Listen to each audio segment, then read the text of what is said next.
తాకట్లో ఉన్న మీ బంగారాన్ని విడిపించి ఆ రోజు ఆన్లైన్ రేటుకి కొంటాం. Sharma gold company.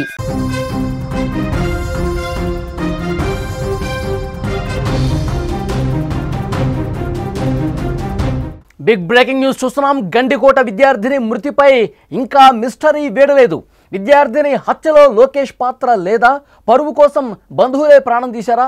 లోకేష్తో గండికోటకు వెళుతున్న విషయాన్ని తెలుసుకున్న విద్యార్థిని బంధువులు అక్కడికి రావడంతోనే లోకేష్ వెళ్ళిపోయినట్టుగా సమాచారం ఉందా?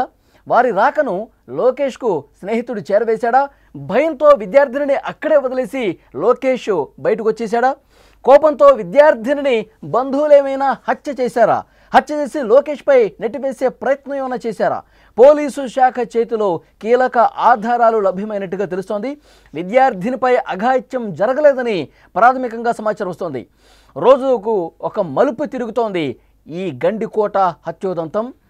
పరువు కోసం బంధువులే ప్రాణం తీశారా? ప్రస్తుతం ఈ కోణంలో దర్యాప్తు కొనసాగుతోంది. కడప జిల్లా గండికోటలో విద్యార్థిని హత్యోదంతం మరొక మలుపు తీసుకుంది. ఆమెను ఎవరు చంపారు అన్న మిస్టరీ మాత్రం ఇంకా విడలేదు.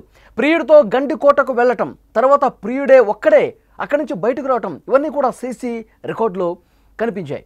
ప్రియుడు లోకేషే అసలు నిందితుడని, ఆమె చంపేశాడని అంతా భావించారు. కానీ పోలీసు విచారణలో కీలక విషయాలు బయటపడుతున్నాయి. యువతది పరువు హత్య అనే అనుమానం ఇప్పుడు బలపడుతోంది. ఈ హత్యలో ప్రియుడు లోకేష్ పాత్ర లేదని, సొంత బంధువులే ఆమెను చంపేశారనే ప్రచారం జరుగుతోంది. గండికోటకు లోకేష్తో వైష్ణవి వెళ్ళిందన్న విషయాన్ని తెలుసుకున్న సొంత బంధువులు అక్కడికి వెళ్ళారు. అయితే అప్పటికే లోకేష్కు తన స్నేహితుడు ఫోన్ చేసి వాళ్ళు వస్తున్నారు అని చెప్పడంతో ప్రియురాల్ని అక్కడే వదిలేసి వచ్చేశాడనే అనుమానం కలుగుతోంది. ఆ దృశ్యాలే సీసీ కెమెరాలో రికార్డ్ అయ్యాయి. గండికోటకు వెళ్ళిన గంట తర్వాత అక్కడి నుంచి బయటకు రావడంతో ఆ దృశ్యాల్లో కనిపిస్తోంది. అయితే మధ్యాహ్నం 12 గంటల వరకు విద్యార్థిని అక్కడే బతికి ఉన్నట్టు పోలీసుల వద్ద కొన్ని ఆధారాలు ఉన్నాయి. ఆ తర్వాత బంధువులు వెళ్ళి ఆమెను అక్కడ చూసి ఆగ్రహంతో కొట్టి చంపేశారని స్థానికంగా ఒక చర్చ చాలా బలంగా జరుగుతోంది. ఆమెను చంపేసిన అనంతరం ఆ హత్యను లోకేష్పై నెట్టివేసే విధంగా ఒక కుట్రపూరితంగా చిత్రీకరించారనే మాటలు కూడా వినిపిస్తున్నాయి. దీంతో ఈ హత్యలో ప్రియుడి పాత్ర ఉందా లేదా? ఈ మిస్టరీ చాలా స్పష్టంగా కనిపిస్తోంది. దీన్ని ఛేదించే క్రమంలో ప్రస్తుతం పోలీసులు ఉన్నారు. ఆమె కుటుంబ సభ్యులు మాత్రం తమ కుమార్తెపై సామూహిక అత్యాచారం జరిగిందని తీవ్రంగా ఆరోపణలు చేస్తున్నారు. కానీ పోలీసులు మాత్రం ఆమెపై ఎటువంటి అఘాయిత్యం జరగలేదని ప్రాథమికంగా నిర్ధారిస్తున్నారు. దీంతో అసలు ఏం జరిగి ఉంటుంది అన్న ఉత్కంఠ కనిపిస్తోంది. పరువు కోసం సొంత బంధువులే చంపేశారా లేదా లోకేష్ పాత్ర ఉందా అనేది $1 మిలియన్ ప్రశ్నగా మారింది. ప్రస్తుతం ఈ కేసు చిక్కుముడిని పోలీసులు విప్పుతున్నారు. అన్ని ఆధారాలు ఒక్కొక్కటిగా సేకరిస్తున్నారు. మరి వారి విచారణలో ఏం తేలబోతున్నది కూడా చూడాల్సిన అవసరం కనిపిస్తోంది. గండికోట విద్యార్థిని మృతికి సంబంధించి అనేక అనుమానాలు కనిపిస్తున్నాయి. నిన్న ఆ తండ్రి, వైష్ణవి తండ్రి చాలా స్పష్టంగా చెప్తా ఉన్నాడు, ఎన్కౌంటర్ చేసి పారేయాలి. తెలంగాణలో, హైదరాబాద్లో ఏ విధంగా అయితే ఇలాంటి సైకో విధుల్ని ఎన్కౌంటర్ చేశారో అదే విధంగా చేసి పారేయాలని చెప్పి చాలా ఆగ్రహంతో ఊగిపోయిన పరిస్థితి కనిపిస్తోంది. కానీ పోలీసులు ప్రాథమిక విచారణలో లోకేష్ పాత్ర లేదు అనేది కొంత స్పష్టంగా అర్థమవుతోంది. లోకేష్ పాత్ర ఇందులో ఉండకపోవచ్చు. మాకు తెలిసినటువంటి ప్రాథమికంగా లభించినటువంటి సమాచారం మేరకు లోకేష్తో వైష్ణవి వచ్చింది 10:30 ఆ సమయంలో వచ్చింది. సీసీటీవీలో చాలా స్పష్టంగా అర్థమైంది. కానీ ఒక గంట వ్యవధిలోనే అతను బయటకు వచ్చేశాడు. మరి అతను ఎందుకు బయటకు వచ్చేశాడు? ఇది ఒక బలమైనటువంటి అనుమానం కనిపిస్తోంది. అతను బయటకు వచ్చిన తర్వాత ఆమె గంట పాటు బతికే ఉంది. ఇది కూడా పోలీసులు చెప్తా ఉన్నారు. 12 గంటల నుంచి 4 గంటల మధ్య ఏదో జరిగింది. దాన్ని పూర్తిగా ఆ మిస్టరీని, ఆ గుట్టుని విప్పే పరిస్థితి ప్రస్తుతం మేము చూస్తూ ఉన్నాం. చాలా క్లియర్గా అన్ని ఆధారాలను తీసుకునే ప్రయత్నం చాలా సీరియస్గా కొనసాగుతుంది. లోకేష్ బయటకు వచ్చిన తర్వాత గంటసేపు లోపల ఉన్నాడు. ఆ తర్వాత బయటకు వచ్చేసాడు లోకేష్. బయటకు వచ్చిన తర్వాత కూడా చాలాసేపు గండికోట పర్యాటక ప్రాంతంలో ఆమె తిరుగుతూనే ఉంది, సజీవుగానే ఉంది. కానీ ఆ రంగనాయక టెంపుల్కి బ్యాక్ సైడ్ ఆమె ఎందుకు వచ్చింది? ఆ సమయంలో అక్కడ ఎవరున్నారు? ఎవరి కోసం అక్కడికి వచ్చింది, ఆ తర్వాత ఏం జరిగింది, ఇవన్నీ కూడా చాలా క్లియర్గా ఇన్వెస్టిగేట్ చేస్తున్నాం, అన్ని ఆధారాలు మేము సంపాదిస్తున్నాం, కొద్ది గంటలు ఓపిక పడితే అన్ని విషయాలు కూడా బయటకు వస్తాయి అని పోలీసు అధికారులు చాలా స్పష్టంగా చెప్తూ ఉన్నారు. అయితే ఇక్కడ ప్రాథమికంగా వస్తున్నటువంటి ఇన్ఫర్మేషన్, లోకేష్కి అతను ఫ్రెండ్ ఫోన్ చేశాడు, వైష్ణవికి సంబంధించిన బంధువులు ఈ విషయం తెలిసిందే, మీరు గండికోటకు వెళుతున్నారన్న విషయం వాళ్ళకి తెలిసింది, నువ్వు అక్కడి నుంచి వెళ్ళిపోతే బెటర్ అని చెప్పి ఫ్రెండ్ ఫోన్ చేయటంతో అక్కడి నుంచి వైష్ణవిని అక్కడే ఉంచి నేను వెళ్ళిపోతున్నాను, నువ్వు కూడా సేఫ్గా ఇంటికి వచ్చాయని చెప్పి లోకేష్ బయటకు వచ్చాడు. ఆ తర్వాత లోకేష్ బయటకు వచ్చిన దృశ్యాలు కూడా సీసీటీవీ ఫుటేజ్లో రికార్డ్ అయ్యాయి. అతను వెళ్ళిపోయాడు. అతను వెళ్ళిపోయిన తర్వాత కూడా చాలాసేపు వైష్ణవి ఆ ప్రాంతంలో తిరుగుతూనే ఉంది. ఆ తర్వాత అక్కడికి ఎవరు వచ్చారు, నిజంగానే కుటుంబ సభ్యులు బంధువులు ఎవరైనా వచ్చారా, ఆమెతో ఏమైనా గొడవ పడ్డారా, ప్రస్తుతం దీనికి సంబంధించి ఇన్వెస్టిగేషన్ థరోగా జరుగుతున్నటువంటి పరిస్థితి కనిపిస్తోంది.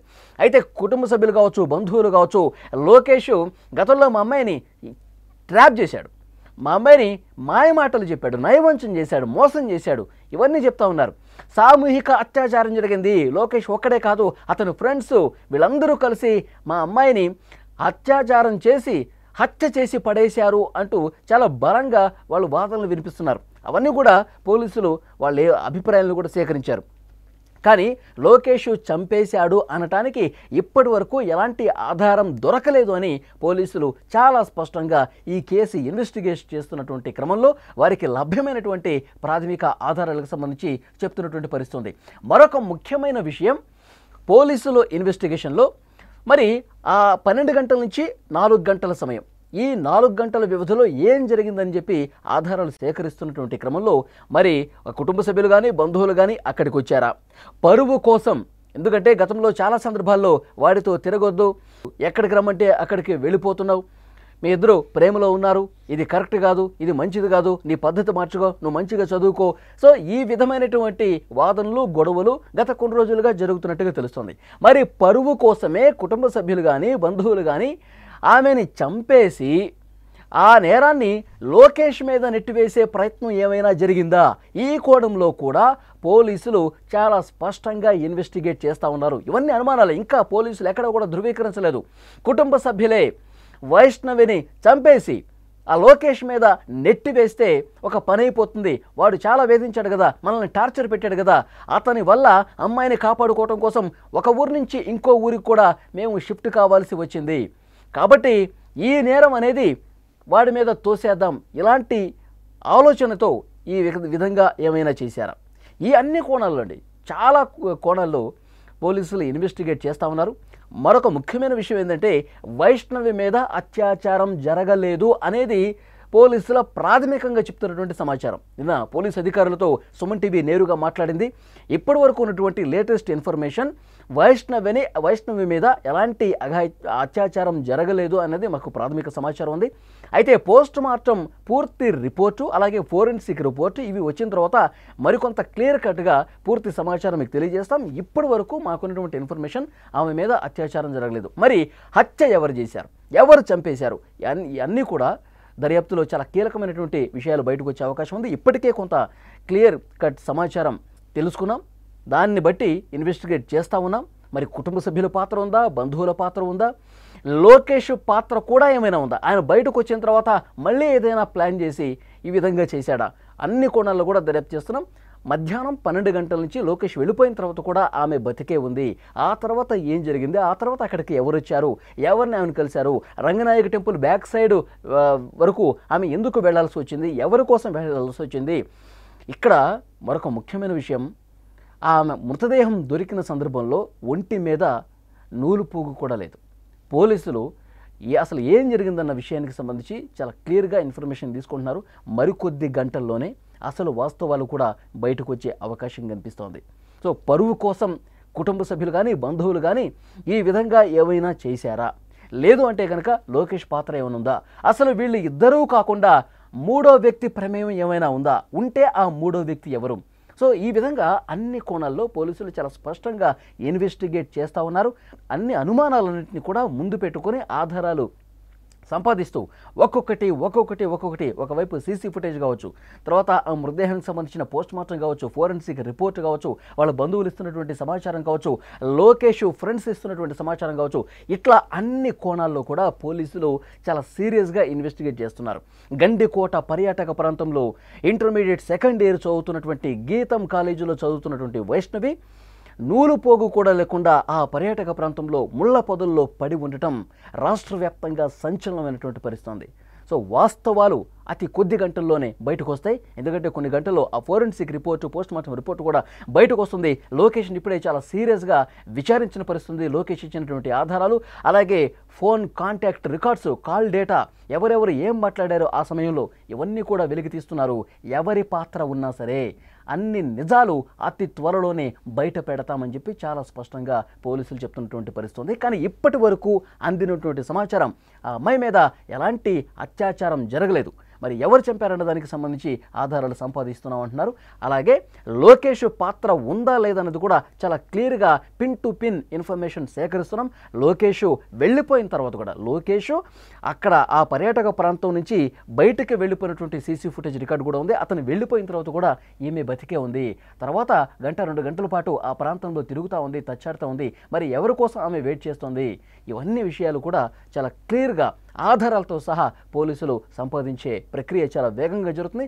ఆధారాలన్నీ లభ్యమైన తర్వాత, ఆ రిపోర్ట్స్ అన్ని వచ్చిన తర్వాత ప్రెస్ మీట్ పెట్టి పిన్ టు పిన్ ఏ నిమిషానికి ఏం జరిగిందో కూడా పోలీసులు చెప్పే అవకాశం కనిపిస్తోంది.